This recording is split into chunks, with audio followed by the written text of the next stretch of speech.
Ngayon pa lang ay excited na mga fans ni Vice Ganda, pati netizen sa pagbubukas ng comedy bar nito sa Quezon City.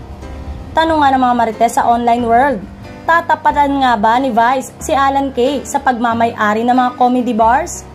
Say ng netizen ay imbis na intrigahin ng dalawang comedian host, dapat pa nga natin silang purihin dahil muli nilang binubuksan ang mga nagsarang entertainment bars during pandemic.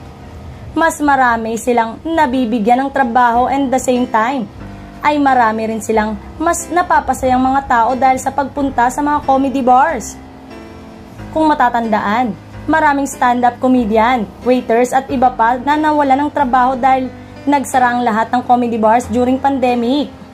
Bukod dito, ay nakatakdang mag-host ng Philippine version ng international hit comedy series na LOL, Last One Laughing. Si Vice Ganda ang nagsilbing host ng reality series na malapit nang magsimula.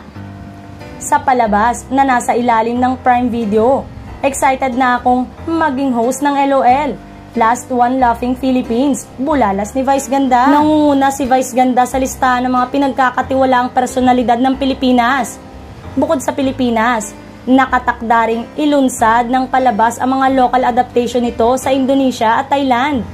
Ang Last One Laughing ay hango sa Japanese reality series na documental kung saan pinamumunuan ng host ang 10 komedyante sa anumang bagay na battle of laughter behind closed doors.